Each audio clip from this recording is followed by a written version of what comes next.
Olá, excelente tarde para você. A sua consulta com hora marcada está no ar e ao vivo. Afinal de contas, passamos aí por uma temporada de reprises e eu estou aqui muito feliz de dividir novamente esse espaço com você em tempo real.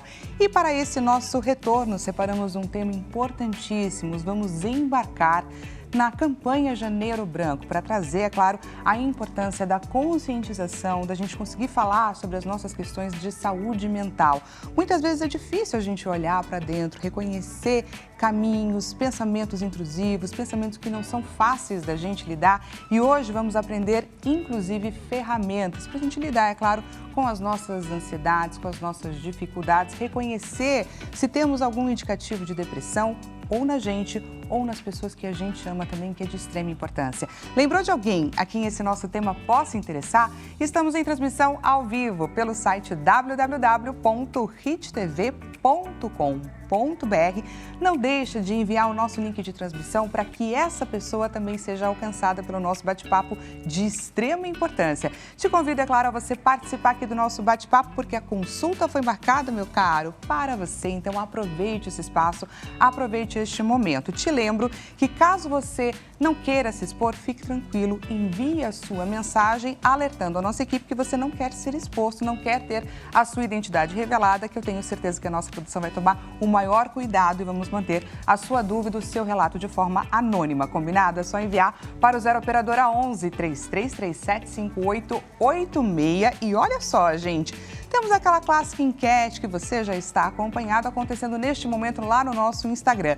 O que é novidade é que o nosso Instagram mudou. Agora anota aí, caso você ainda não tenha o novo endereço, não deixe de seguir-nos, que é no @consultaaldoutorhittv, dessa forma aí como está escrito. Corre lá e participa. Diretor, coloca pra gente, por favor, na tela a nossa enquete de hoje.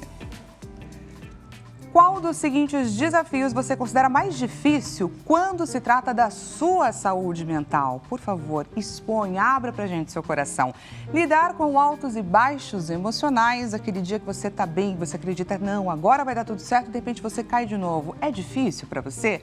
Falta de acolhimento dos familiares, dos amigos, das pessoas do seu convívio no trabalho, a dificuldade em ressignificar a vida, porque só quem já passou por uma situação difícil e sabe da importância de ressignificar aquele momento, sabe aí dos desafios de passar por esse processo. Ou então, lidar com o preconceito. E o preconceito, gente, muitas vezes vem de nós mesmos. Então, fica aí essa alternativa para você que encara aí um preconceito ou tem receio do preconceito dos outros. Mas antes de mais nada, eu te lembro que hoje é segunda-feira e você também já está acostumado que segunda-feira é aquele dia que a gente aprende mais a respeito dos nossos direitos como cidadãos. Pois é, aquelas situações cotidianas que acontecem na nossa vida que a gente muitas vezes não sabe como lidar e precisa, assim, de um olhar de uma pessoa do direito, de uma pessoa jurídica para nos auxiliar. Por isso, iremos receber o doutor Leonardo Girundi no quadro O Seu Direito. Direito, com o advogado Leonardo Girundi.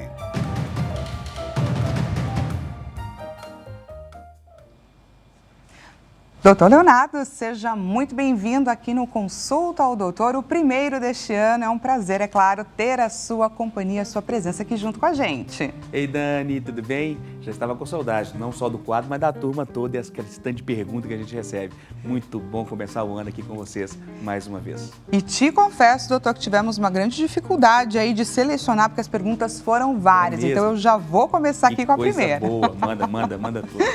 Vamos lá, a primeira pergunta da Luzineide Barbosa, aqui de São Paulo. Olha só que pergunta interessante. Boa tarde, doutor. Minha avó faleceu sem deixar testamento e um dos meus tios está vendendo alguns bens dela sem o nosso consentimento. Situação, imagino que bastante delicada. Como podemos garantir que a partilha seja feita de forma justa entre os herdeiros? Pergunta excelente, porque é muito comum, né? Uma das certezas que temos é a questão da morte, do óbito. Costuma-se correr pelos corredores dos fóruns falando o seguinte, que você pode não conseguir ou não depender ou precisar de um advogado a vida inteira, mas quando a morte chegar, provavelmente vai precisar. É exatamente essa situação.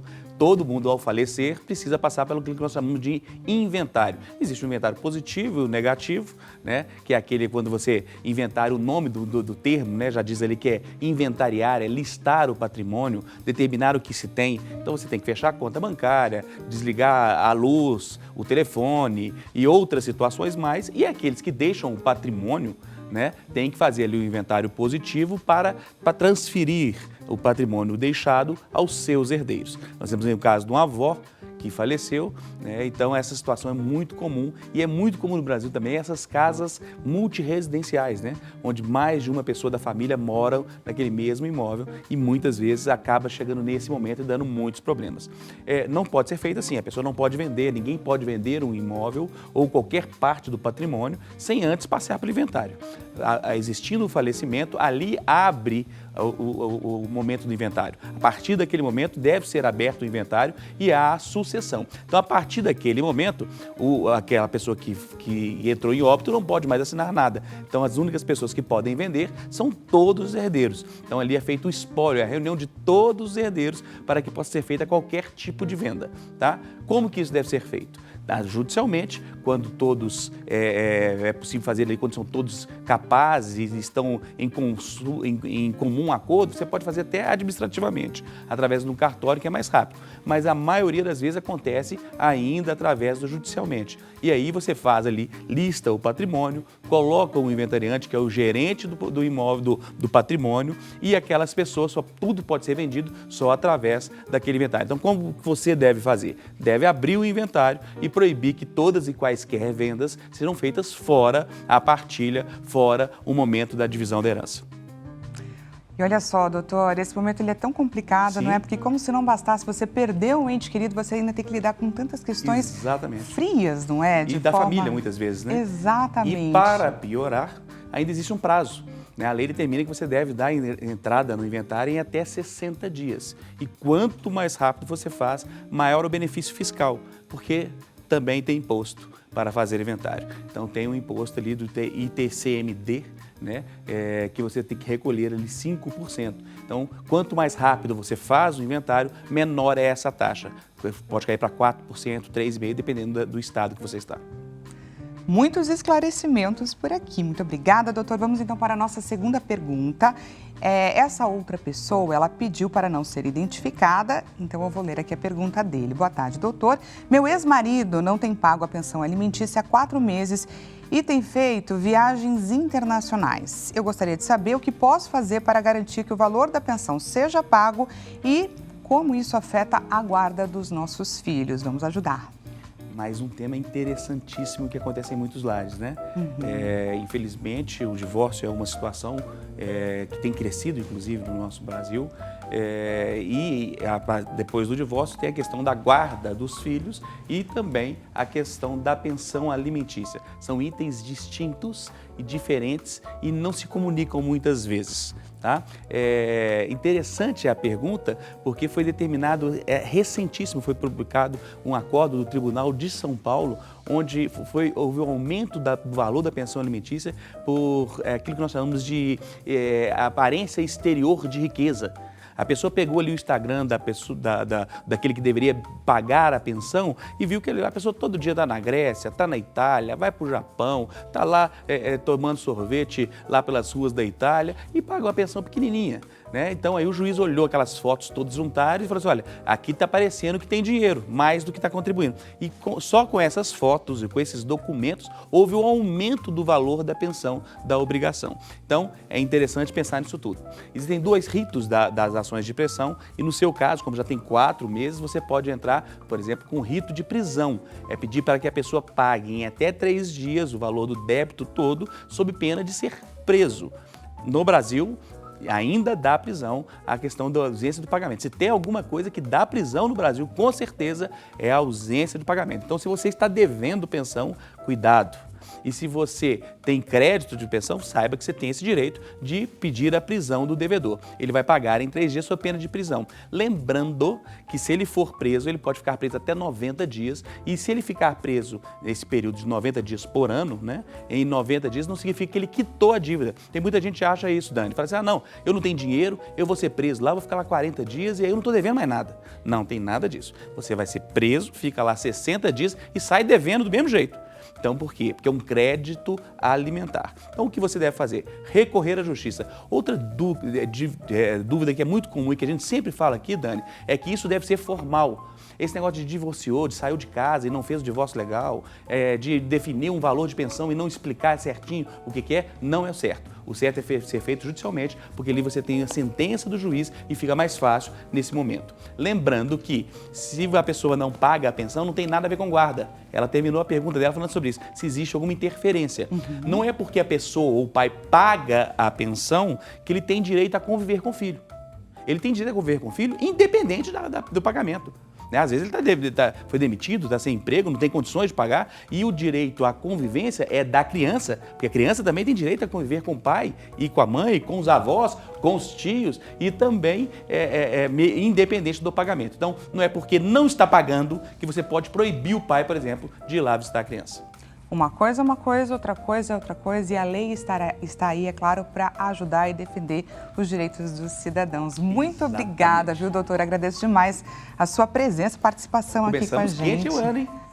Começamos com duas perguntas Começamos com perguntas. Como eu disse no comecinho do quadro, tivemos grande dificuldade em eleger quais eram as perguntas que queríamos trazer. Excelente. E vamos lembrar, é claro, para quem está nos assistindo, tem dúvidas, tem uma situação para trazer, está ansioso para trazê-la aqui para o doutor, não deixe de participar, não é, doutor? Exatamente. Como que faz para participar? O que é mais legal nesse quadro é isso, que é um quadro feito por você.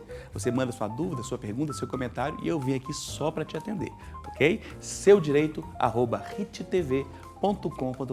Anota aí na geladeira, quando você estiver cozinhando. Mineiro sempre pensa na cozinha, né? Não tem jeito. Então, seodireito@rittv.com.br. Manda sua dúvida, sua pergunta. Não precisa se identificar que nós viremos aqui para te atender.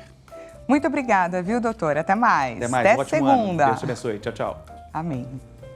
E agora então, gente, para darmos início ao nosso tema do programa que separamos especialmente para você, para falar a respeito do Janeiro Branco, recebo e apresento a vocês a psicóloga Daiane Freitas, que também é palestrante e escritora. Seja muito bem-vinda, doutora. Muito obrigada, Dani, pelo convite. Uma honra estar aqui com vocês. A gente que agradece demais a sua disponibilidade, porque um bate-papo olho no olho, inclusive com os nossos telespectadores, é importantíssimo.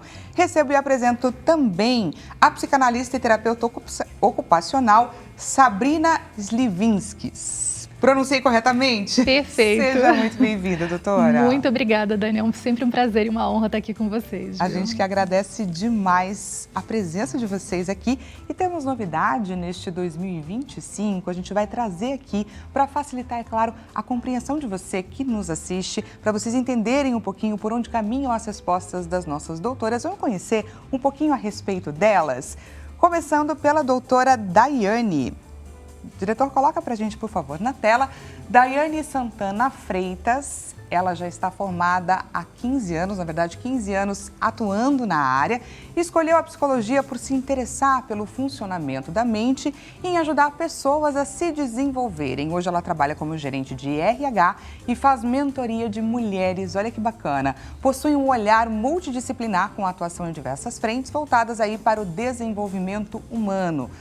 Falta de preparo ou orientação para criar planos e metas de forma realista e intencional. Essa última, gente, é com relação aos desafios, não é, doutora, que você enfrenta aí no seu dia a dia. Conta um pouquinho mais pra gente. A gente está falando sobre o tema de Janeiro Branco, né? Então é um mês assim que ele é voltado para a saúde emocional, assim como tem Outubro Rosa, que fala-se sobre a prevenção ao câncer, Novembro Azul, prevenção ao câncer de próstata também. Foi muito importante falar sobre o Janeiro Branco, né, que é um tema aí voltado para a saúde emocional e que muitas vezes as pessoas acabam agindo como se a saúde emocional não existisse, como se fosse algo invisível, né? Passando batido, exatamente. Porque é muito difícil, afinal, demanda um olhar para dentro, não é, Sim, doutora? Um olhar para si. Quando a gente trata do corpo físico, né, você sente uma dor física ou precisa fazer uma cirurgia, algo mais concreto, né, algo mais real. A saúde emocional é uma dor que ela não é visível, mas ela dói tanto quanto, né? Então esse é um dos desafios que eu enxergo aí quando a gente fala do início do ano, que eu coloquei ali essa falta de preparo, acho que é muito nesse sentido, né? Essa questão da comparação, das redes sociais também. Então tem diversas questões aí que envolvem esse desafio do início do ano de lidar com as pressões internas, externas, né? De rede social, de si mesmo, né? As expectativas que a gente tem. Então, acho que é importante falar um pouquinho sobre tudo isso aqui. E vamos falar sim, doutora. Vamos conhecer antes um pouquinho sobre a doutora Sabrina Slivinskis. Por favor, diretor, na nossa tela, o perfil da doutora. Formada há 22 anos, a terapia ocupacional estuda a ocupação humana e ela é transversal a todas as esferas do indivíduo, as sutilezas e os pequenos momentos da rotina e do cotidiano que dão sentido à vida. Por isso, ela escolheu, gente, essa profissão, só para a gente entender um pouquinho mais a respeito dela. O meu trabalho é sempre com foco nas singularidades e potencialidades de cada um, o que permite que os desafios e limitações não definam nenhum indivíduo. Preconceito e estigmas relacionados aos cuidados na área da saúde mental. Essa última parte é o que você encara aí como um grande desafio, né? Que tem tudo a ver com a enquete que a gente trouxe no início do programa, essa dificuldade de lidar. Afinal de contas, temos preconceito, não é? Dani, eu acho que foi uma sintonia aí, né, junto com a enquete de vocês. Eu fiquei durante 15 anos como gestora dos Centros de Atenção Psicossocial, dos CAPs, né? E hoje a gente tem um movimento muito delicado, né, de colocar os CAPs, os Centros de Atenção Psicossocial, numa posição vexatória, né, como uma piada, como quem está no CAPs é alguém que não tem valor, ou não tem voz, ou não tem lucidez ao ponto de se colocar no mundo, né? Então eu acho que esse é um dos grandes pontos de pensar a saúde mental e, como a Day falou, né, pensar a questão do janeiro branco, da gente desconstruir esse estigma, esse preconceito em relação à pessoa que precisa de um cuidado em saúde mental, né? Então, durante muito tempo eu vivi isso, né, de entender as pessoas com uma grande resistência em procurar esses serviços e o quanto isso impacta para quem realmente precisa e não acessa por um tabu ali, um estigma relacionado a esse lugar, por exemplo, de cuidado. É verdade quando a gente diz, por exemplo, doutora, que quem não aceita ajuda precisando dela é como se ela sobrevivesse? Porque, na verdade, né, quem tem, né, uma retaguarda, seja familiar, seja da sua rede familiar, seja da sua rede nuclear ou estendida, é muito mais fácil você caminhar por um processo de cuidado, né? Ser levada até um acesso onde você tem uma escuta qualificada, ser ouvida, ser acolhida. Quando a gente não tem essa retaguarda, né, no seu ambiente familiar, no seu ambiente social, é muito difícil até conseguir pedir ajuda, né? Eu sempre dou exemplo, durante muitos anos, né, eu coordenei CAPs de álcool e drogas, né? E os homens ainda acessam com uma facilidade maior. As mulheres, elas têm um tabu redobrado em relação a isso.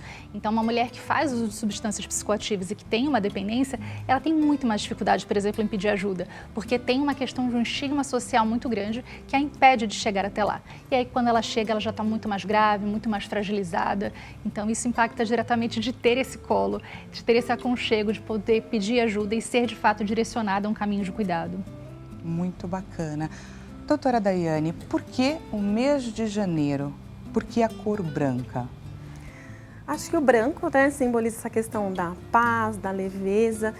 E o mês de janeiro é o início do ano, né? Tem ali um mês de uma certa esperança, né? Querendo ou não, o que separa dezembro para janeiro é apenas um dia, né? Uma virada, mas tem todo um simbolismo aí de um novo início, de um novo ciclo. Então, acho que foi um ganho muito grande essa questão do janeiro branco, porque realmente, né, tem muita sintonia que a gente estava falando aqui, no sentido de ter estigmas em relação aos cuidados com a saúde mental. Então, a gente estar falando hoje à tarde sobre essa pauta é algo muito significativo e impactante, porque muitas vezes as pessoas confundem, né, as questões emocionais. A depressão é preguiça, a ansiedade é frescura, isso não existe, mas a gente sabe que sim, né, existem diagnósticos e a gente precisa tratar, a gente precisa cuidar. Então, o fato de falarmos sobre isso, ele é super relevante, né? Tem uma outra campanha que o CRP tem lançado, que é o Conselho Regional da Psicologia, que é a saúde mental de janeiro a janeiro. Desde o ano 2000, né, surgiu essa nova campanha, que ela vem muito, e não é no sentido de ir contra o janeiro branco, muito pelo contrário, mas é de potencializar, né? Então, nós iniciamos com o janeiro branco, mas chegam os próximos meses e a gente continua colocando na pauta a saúde mental como algo importante, sim, né? Quanta gente coloca, vou fazer meu check-up, né? Preciso passar no ginecologista, fazer no oftalmologista por conta do óculos, mas eu também preciso cuidar da minha saúde emocional, né? Então, ficar atento aí a questões de sintomas, que a gente deve falar aqui um pouquinho, né? Como é que a gente previne, como é que a gente trata, como é que a gente cuida e realmente buscar aí ajuda nesse sentido, que é super importante. No mês de dezembro, doutora Sabrina, a gente falou bastante a respeito da dezembrite, né? Que é aquela dor no peito que a gente sente, aquela inquietação ao pensar num ano todo que passou, que um janeiro lá atrás a gente prometeu tantas coisas que a gente não conseguiu cumprir. E aí, de repente, além da dezembrite, a gente ainda encara aí um janeiro trazendo tantas questões que a gente precisa renovar, tantos recomeços, enfim. A gente começa a se cobrar bastante nessa época do ano, redefinir rotas, enfim, objetivos. É bastante complicado, não é? Eu gosto muito de um poema do Mário Quintana, que ele fala muito desse processo, desse planejamento e às vezes da dificuldade que a gente tem em viver o presente, né? Então o poema se chama 666, então ele fala, quando a gente vê já são 6 horas, quando a gente vê já é sexta-feira, quando a gente vê já se passaram 60 anos, né? Olha que lindo. Então ele acaba falando, né, que se eu tivesse uma outra oportunidade eu não perderia tempo e ia deixando a casca inútil e dourada das horas, né? Quando ele fala dessas horas é justamente por o tempo ser curto, ser finito. Isso é difícil, né? Porque ele passa, mas ao mesmo tempo é isso, essa brevidade que torna o tempo tão valioso, né? E às vezes quem está num processo mais ansioso, mais depressivo, às vezes a pessoa quer morar no passado ou quer morar no futuro. E morar no passado e no futuro é inexequível, né? A gente não tem como fazer esse processo. É só no presente que a gente tem ferramentas para construir e dar conta dos nossos projetos, né? E se a gente não dá conta dos nossos projetos, eles sempre viram uma possibilidade e não uma realidade. Então, acho que o Mário Quintana é muito feliz em trazer essa reflexão para a gente conseguir viver o presente como se fosse uma urgência, mas é bem desafiador.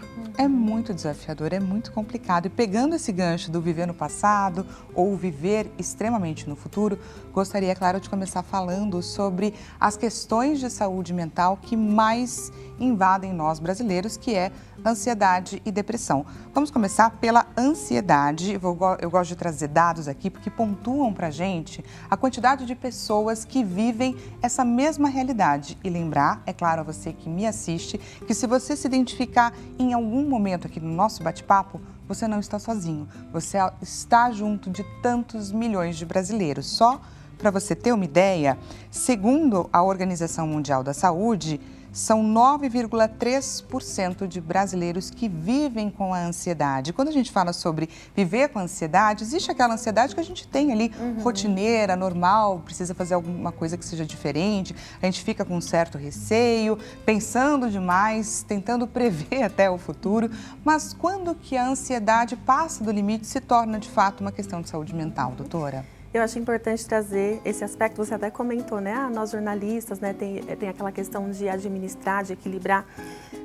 Recentemente saiu aí um filme chamado Divertidamente, né? Que eu acho super bacana, porque ele traz essa questão das emoções de uma maneira mais lúdica, né? E a ansiedade, assim como as outras emoções, elas são essenciais, né? Então a ansiedade ela é uma resposta natural do nosso corpo e ela é importante.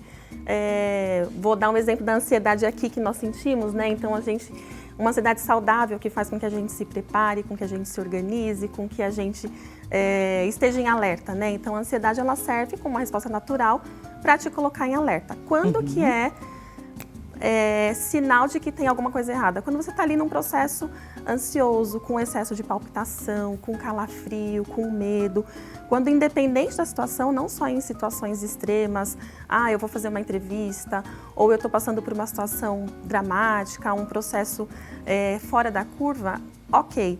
Agora, quando se torna uma coisa que faz parte do seu dia a dia, pensamento muito acelerado, né? Ou ficar tentando adivinhar, prever o futuro, eu vou perder meu emprego, situações que você fica criando na sua mente, tem alguma coisa errada, né? Então é importante observar. O primeiro passo é a questão da conscientização, né? Se observar, entender e pedir ajuda também, né? Que a gente estava falando agora há pouco, né? Então, quantas vezes a pessoa, não, eu sou assim mesmo, isso é normal.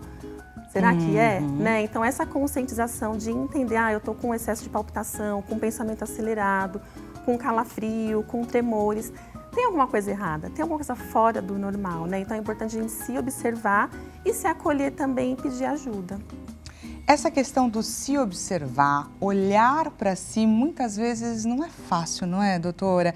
Às vezes eu costumo pensar que nós somos analfabetos emocionais. A gente sabe tanto sobre tanta coisa, mas quando a gente vai falar a respeito das nossas emoções, olhar para as nossas emoções é muito difícil, não é?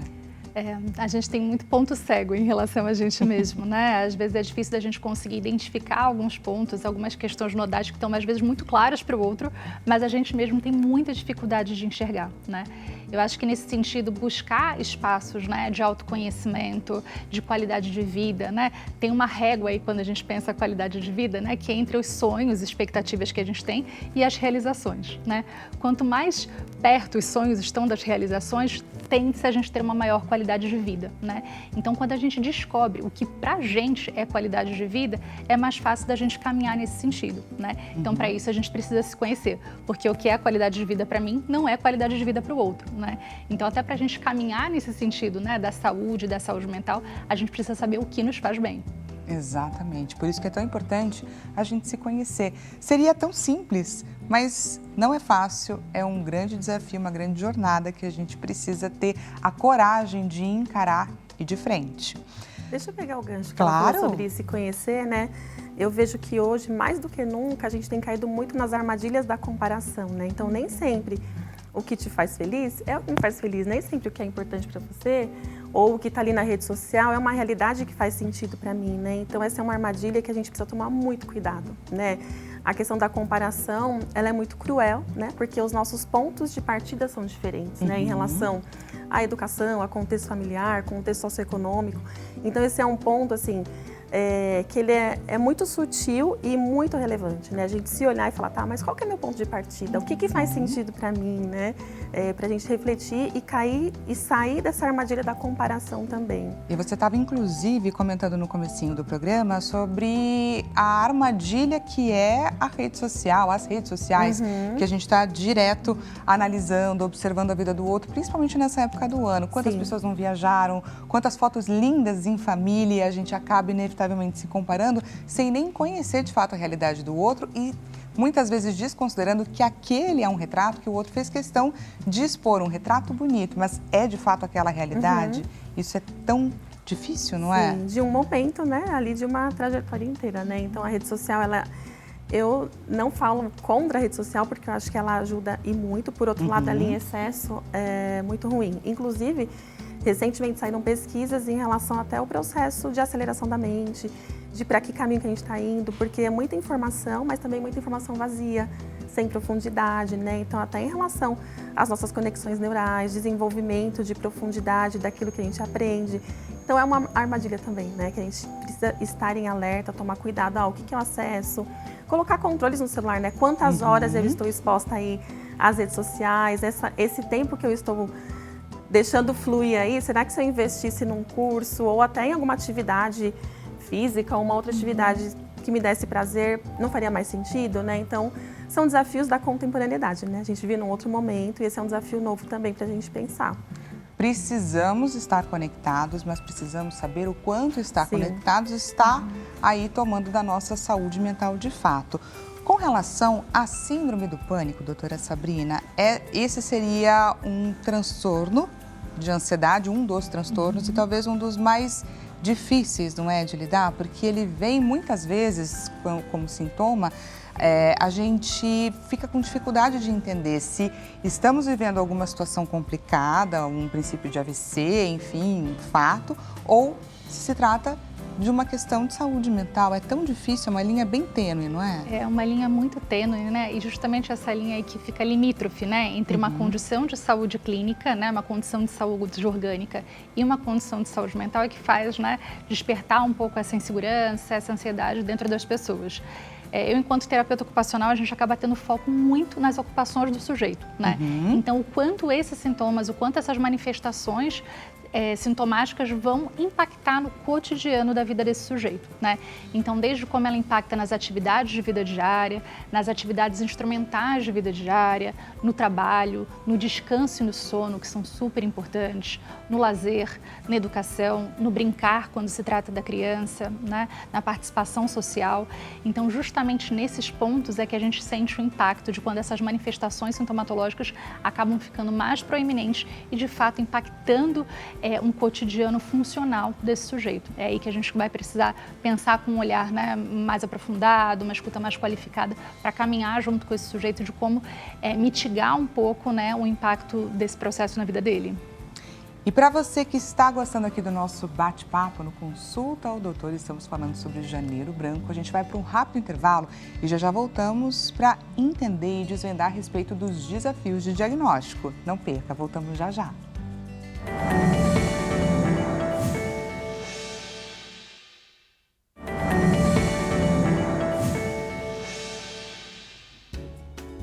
Seja bem-vindo mais uma vez, Consulta ao Doutor está de volta e hoje nós estamos batendo um papo importantíssimo, interessantíssimo a respeito, gente, do Janeiro Branco. Caso você tenha acabado de ligar a sua televisão, acabado de conectar aqui no www.hittv.com.br, nós estamos conversando a respeito das questões que temos aí por trás da nossa saúde mental. Como anda a sua saúde mental? Você tem se questionado? Você tem se olhado profundamente ultimamente? É sobre isso que nós estamos tratando hoje e é para isso que nós queremos atentar o seu olhar, sobre a importância de você se entender, de você entender como é que anda funcionando o mecanismo aí do seu corpo. Combinado? Se você lembrou de alguém a quem esse nosso tema é interessante, indique o nosso programa, compartilhe o nosso link de transmissão www.hittv.com.br. Te convido, é claro, a você participar aqui da sua consulta, do nosso bate-papo, trazer o seu relato.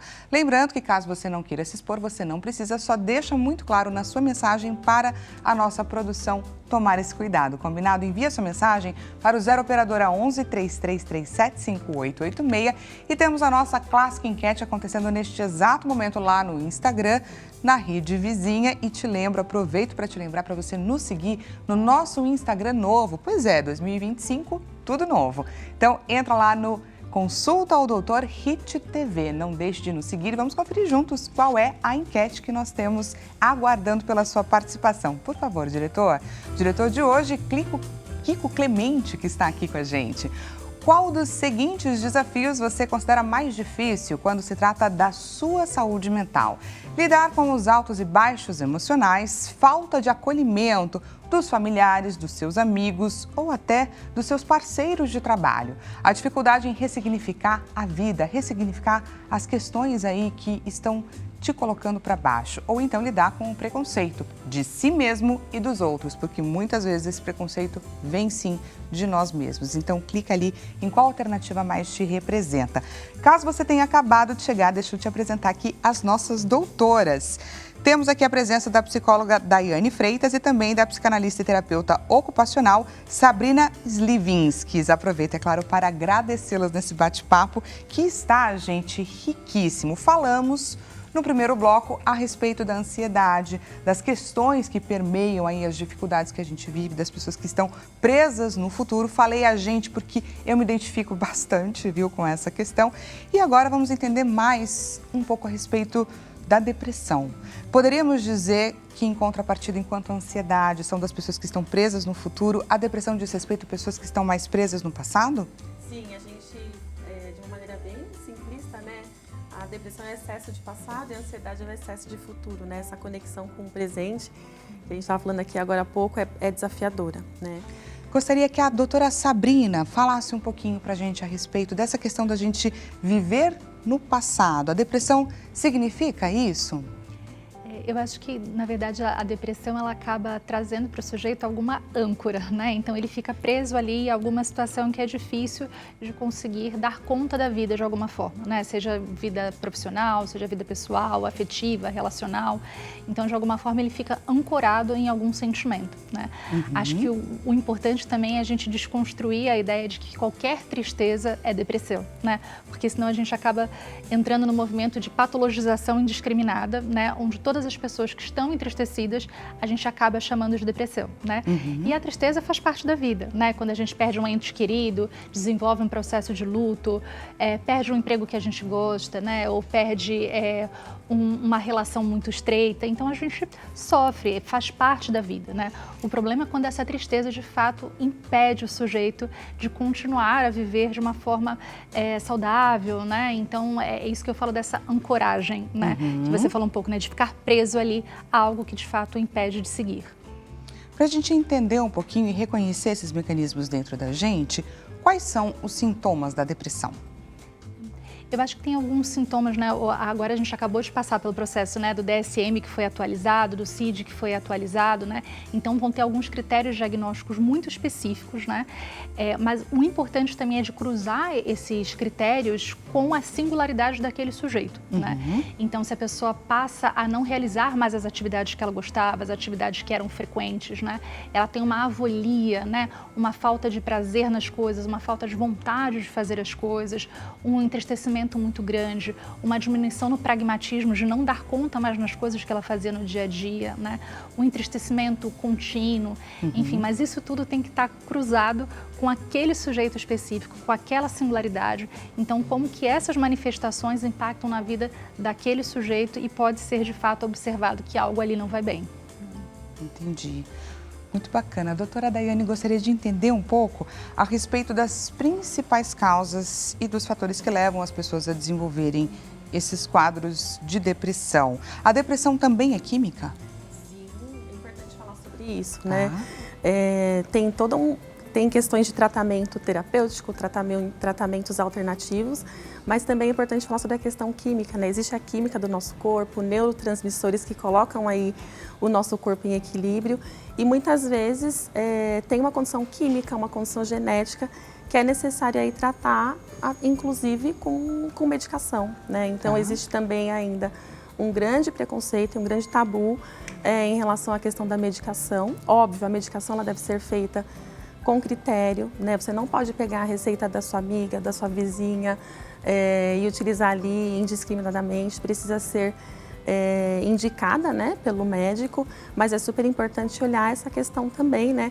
E eu gosto muito de falar sobre o tratamento multidisciplinar, né? Então você unir ali a questão muitas vezes medicamentosa por um período, né, até equilibrar a química do corpo. Um psiquiatra, exatamente, com um médico psiquiatra que vai te passar a receita, ajustar a medicação, e aí um terapeuta ocupacional, um psicólogo, né, unir aí diversas frentes terapêuticas e mudança de estilo de vida também, né, que no final das contas é isso que vai fazer toda a diferença. Então, a alimentação faz sentido? Exatamente. A falta do sono também interfere? Sim. São muitas questões, não é? Muitas questões. Na verdade, o nosso corpo, eu sempre falo, né, nós somos seres integrais, né, corpo, alma, espírito. Então é importante você olhar para todos esses critérios, né. Então, quando você tem uma noite de sono adequada, a prática de exercício físico. Exercício físico é uma medicação natural do corpo, né? Porque ele vai gerar ali muitos neurotransmissores que vão te ajudar com o seu bem-estar, né? Com a sensação de bem-estar. Então, é super importante esse olhar multidisciplinar, né? Dentro do tratamento aí de um processo de depressão. E eu gosto muito quando a gente fala aqui sobre a questão de não patologizar tudo, né? Mas, por outro lado, também a gente entender que depressão, ela não é frescura, né? Então, às vezes a pessoa está ali desanimada, a pessoa está com preguiça, com má vontade. Quantas vezes a gente não ouve isso, não é verdade, né? E não, se tem um quadro ali que persiste, que a pessoa ela tem dificuldade, né, de se mobilizar, de fazer suas atividades, está num estado de tristeza profunda, opa, tem que olhar para isso com cuidado, né? Por falar nessa questão do preconceito, queria que juntas a gente conseguisse abranger o máximo de pessoas que estão agora nos assistindo, porque acho que muitas pessoas têm medo, têm receio de vou expor minha vida, vou entrar em contato cara a cara com uma profissional, mas de que forma que ela vai conversar comigo? Como que ela vai me acessar? Será que eu vou conseguir dizer o que eu preciso dizer? E aí eu queria que vocês contassem um pouco sobre como vocês conduzem esses pacientes no dia a dia, para que as pessoas que estão nos assistindo, que têm receio de sentar numa cadeira de um psicólogo, de uma psicóloga, de uma psicanalista, percam um pouco desse receio. Então, começando por você, doutora Dai. Olha, a base dessa relação, né, a base da psicologia é a ética, né? A ética, o cuidado com o outro, a empatia também, de se colocar no lugar do outro. Então, eu gostei muito quando você falou aqui, logo no início do programa, olha, você quer mandar sua pergunta, mas se você não quiser se identificar, nós respeitamos. Então, essa é a base do nosso trabalho, né? O respeito, o cuidado. Então, quando chega uma pessoa, né, independente de qual área de atuação, né? Porque eu atuo também na área organizacional, em empresas, atuo com mulheres, independente de qual seja esse contato. Acho que, em primeiro lugar, é a questão do respeito e da ética. Então, é algo que é muito cuidadoso e é uma profissão também, é uma ciência, né? Quando a gente fala do tabu, por que você talvez não tenha todo esse tabu para ir ao cardiologista, por exemplo? Sim. Né? Então, assim como você cuida do seu coração, das outras áreas do seu corpo, é importante cuidar do seu bem-estar emocional. E quem que vai te apoiar com esse cuidado? Um terapeuta ocupacional, um psicólogo, um psiquiatra, são profissionais que estudaram para isso. Nós estamos falando de ciência, não é achismo, senso comum, tem toda uma ciência por trás, pesquisas, né, de longa data que nos trazem aí referências de como seguir, de como cuidar, de que ações tomar, né, de como conduzir aí o processo terapêutico, como conduzir essa conversa.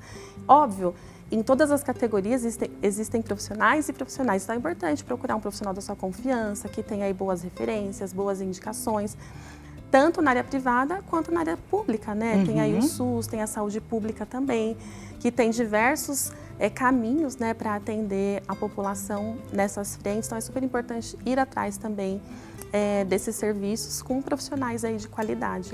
Porque essa é uma jornada longa. Sim. Não é? Você não vai simplesmente começar a tomar um remedinho, esse remedinho vai durar 7, 10 dias, assim como a gente toma um antibiótico e tá tudo certo depois. Existe todo um tratamento que precisa ser feito e de acordo também com as questões que aparecem na sua jornada, você também vai calibrando e modificando. Queria entender um pouco mais a respeito do seu dia a dia, doutora. Como que você recebe esse paciente? Eu acho que a doutora Day falou, né, com muita maestria aí em relação à importância da ética, né? Então, isso eu acho que é importante estar claro para a pessoa que procura de saber que ali é um espaço neutro, né? Então, um dos temores que a pessoa tem é justamente o que você trouxe, né? Eu vou me expor, eu vou falar sobre mim, né? E eu acho Quem é ela para entender de que forma que aquilo me machuca, de que forma que aquilo tira o meu sono, não é? Exatamente. E eu acho que uma coisa muito importante, né, que o espaço terapêutico, né, de uma equipe multiprofissional, seja qual profissional, né, é um espaço de fato, né, com uma escuta muito qualificada e um espaço neutro, seguro de julgamento, né? Então, geralmente as pessoas tendem a procurar alguém, né, para falar sobre, e é natural que as pessoas tenham algum julgamento. Mas isso é falta de esperança, mas isso você tem que fazer exercício. Isso é falta de vontade, por isso que você não melhora, né? E dentro do espaço terapêutico, né, a ideia não é achar culpados, né? A ideia não é trazer esse peso, a ideia não tem um julgamento moral, não tem um julgamento ético. Ali é o espaço para a pessoa ser ela, né? E às vezes é até difícil entender quem é você. Então, esse trabalho é conjunto, né, para ela se sentir seguro. E um outro ponto que a Day também falou, é importante achar um profissional que você se sinta acolhida, né? O vínculo terapêutico é muito importante nesse processo. A confiança é importantíssima. Importantíssimo. Você precisa se sentir de fato acolhida, segura, né? Que é um espaço que ali você vai construir algo com o outro, né? Então, quando a gente se sente inseguro, não se sente validado, não se sente visto, ouvido, é um alerta ali para talvez procurar um profissional que a gente se sinta de fato valorizada, escutada, né? Isso é muito importante nesse processo. E antigamente, gente, você falava que questões como depressão, ansiedade eram doenças de ricos, né? Mas é importante a gente dizer aqui que hoje sim existe tratamento, inclusive pelo SUS, nos CAPs. Você chegou a comentar um pouquinho no começo do programa, eu queria que você trouxesse um pouco mais dessa informação que pode ser muito importante para quem está nos assistindo. Sim, dentro do Sistema Único de Saúde, né? E o Sistema Único de Saúde, ele é nacional, né? Hoje em dia tem uma grande potência para a saúde mental, justamente porque tem dados alarmantes, né? De como os transtornos mentais cresceram, principalmente depois da pandemia, né? A gente ainda não sabe o impacto real que a pandemia provocou, e aí quando traz a pesquisa no início do programa falando que os enfermeiros foram muito afetados, de fato eles estiveram ali na linha de frente, né? Então dentro do SUS hoje tem uma força muito grande de pensar o cuidado em saúde mental, então tem os centros de atenção psicossocial que são divididos em 3 modalidades, né? Então, o Centro de Atenção Psicossocial Infanto-Juvenil, que é para o cuidado em saúde mental da infância até 18 anos. Depois, o Centro de Atenção Psicossocial Adulto, que é a partir dos 18 anos. E o CAPS AD, álcool e outras drogas, que é para pensar o uso de substâncias psicoativas. Além desse serviço especializado, as unidades básicas de saúde, as UBSs, estão prontas para receber essas demandas do cuidado em saúde mental, ou mesmo fazer um cuidado de retaguarda ali, ou direcionar ele para o serviço especializado mais significativo, mais importante para aquela pessoa, né? Tem os hospitais gerais, que têm os leitos, né, voltados para a enfermaria de saúde mental, a enfermaria psiquiátrica. Então, hoje tem um escopo muito grande dentro do Sistema Único de Saúde para pensar o cuidado em saúde mental de uma forma qualificada. E isso é muito bacana, gente, principalmente porque muitas vezes a gente se questiona, será que eu vou ter dinheiro para fazer um tratamento longo? Será que eu vou ter acesso a esse medicamento que eu preciso tanto tomar? E nós temos caminhos. Para isso que nós estamos aqui hoje. Temos perguntinha na nossa audiência. Por favor, diretor, pergunta na tela. A pergunta é da Rebeca, de São Bernardo do Campo, São Paulo. Seja muito bem-vinda, viu, Rebeca, a sua consulta ao nosso bate-papo. Boa tarde, Dani e doutoras. Estou casada há 34 anos e com 3 filhos e me sinto cansada. Meu sonho era casar, ter filhos e conseguir esse grande sonho. E conseguir, de fato, esse grande sonho. Agora, eu não sei o que fazer. Eu vejo um ano novo, mas não tenho o menor ânimo. Gostaria que as doutoras trouxessem um pouco de orientação para a Rebeca. Rebeca, primeiro, obrigada, né, pela pergunta, por compartilhar. Certamente, esse dado que a Rebeca trouxe ecoa em muitas mulheres, né? Como falamos aqui no início do programa, tem quase 10% da população com questões de ansiedade e desses 10%, 70% são mulheres. Porque ao longo do tempo, historicamente, a mulher ela foi assumindo outros desafios, o que é, né, teve aí, ocupamos espaços que até então não ocupávamos. Eram isso muito masculinos. Exatamente, isso é incrível, não estou falando nada contra, porque hoje nós ocupamos espaços de liderança, né, espaços que antes não eram ocupados. Por outro lado, nós sobrepomos as funções, né? Nós não terceirizamos as funções que até então eram feitas pelas mulheres, né? Se a gente parar para olhar as nossas avós, bisavós, em sua grande maioria, elas eram dedicadas ao cuidado do lar, da família, né? E ao longo do tempo nós fomos assumindo mais desafios e mantivemos o cuidar. Exatamente. Então, quando a Rebeca traz, né, esse cansaço que ela sente hoje, que ela muitas vezes é o reflexo da exaustão, né? Então, tem aí diversas atividades que são feitas. Será que ela tem reservado um tempinho ali para ela? Então, Rebeca, a minha orientação para você, eu sei que é desafiador, mas se você puder reservar aí na sua agenda, né, um tempo para você fazer uma atividade que seja prazerosa, algo que você goste, retomar aí um hobby antigo. Para voltar esse elo com a Rebeca, né? Exatamente, retomar o elo com você mesma, né? Olhar com gratidão também para o que ela conquistou, né? O casamento dela, os filhos, olhar com gratidão para tudo isso, mas buscar essa conexão consigo mesma e esse autocuidado, né? Quando a gente fala de autocuidado, é em relação à alimentação, ao sono, à prática de exercício físico, procurar fazer um hobby que seja para ela. E hobby eu falo das coisas mais simples, né? Seja um esporte, uma atividade nova, que seja curso. Dar uma volta no prédio, exatamente, dar uma volta no quarteirão. Na praça, né? A maioria dos bairros tem aí um parque público, vai lá respirar fresco. Coloca aí na sua agenda do ano, pelo menos uma vez por semana, né? 30 minutos por dia. Sabe qual é o nosso maior desafio? É que às vezes a gente faz a lista enorme com coisas que são inatingíveis. Começa pequeno, de maneira simples, faz o que é possível. E cada pequena da coisa sua que realidade. você conseguir realizar já vai te isso pode trazer fazer uma grande diferença. Com né? certeza. Vamos conferir, gente, o resultado da nossa enquete. Resultado na tela. Eu estou curiosíssima para entender aí, para mensurar o nosso público do Instagram. Então, a gente perguntou qual dos seguintes desafios as pessoas, o público do nosso Instagram, considera mais difícil quando se trata da saúde mental. E a alternativa que venceu aí com 54% dos votos, lidar com os altos e baixos emocionais. Em segundo lugar, 19%, falta de acolhimento da família e dos amigos. Doutora Sabrina, traga pra gente o seu olhar a respeito dessa nossa enquete.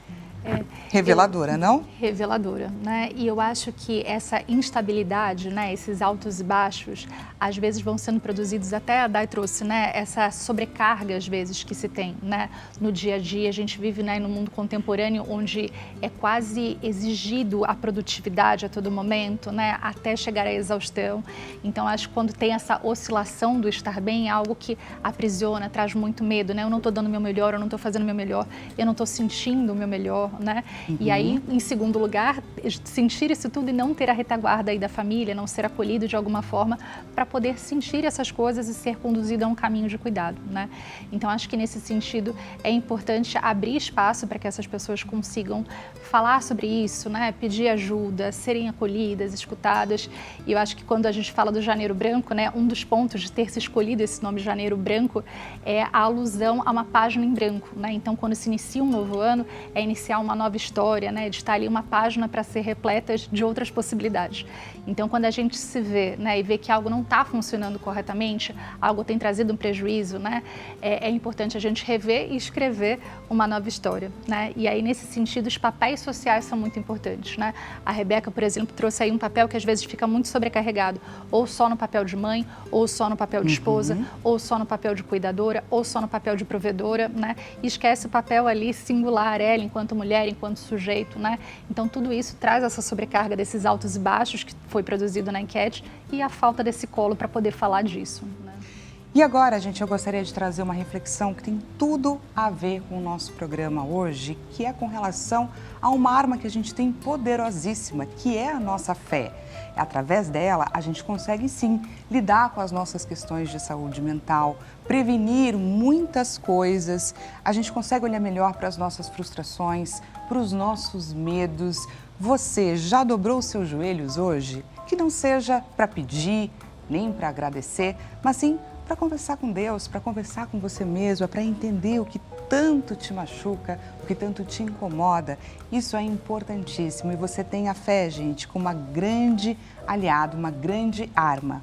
Para você que gostou aqui do nosso bate-papo, agradeço demais as nossas doutoras e gostaria, inclusive, de aproveitar para deixar os contatos delas. Caso você tenha ficado alguma dúvida, vocês queiram falar diretamente com qualquer uma delas, não deixe de segui-las no Instagram, psicóloga Daiane Freitas, o Instagram dela, psi.daifreitas, dessa forma que aparece aí escrito na nossa tela, e a psicanalista e terapeuta ocupacional Sabrina Slivinskis.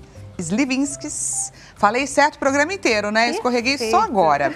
Enfim, Instagram, terapeuta sabrina.slivinskis, e ela também deixa o site à sua disposição, terapeutasabrina.com. Muitíssimo obrigada, doutoras. Agradeço demais a sua companhia e te lembro que amanhã nós nos encontramos nesse mesmo horário, não é? 16 horas. Eu espero por você. Até amanhã.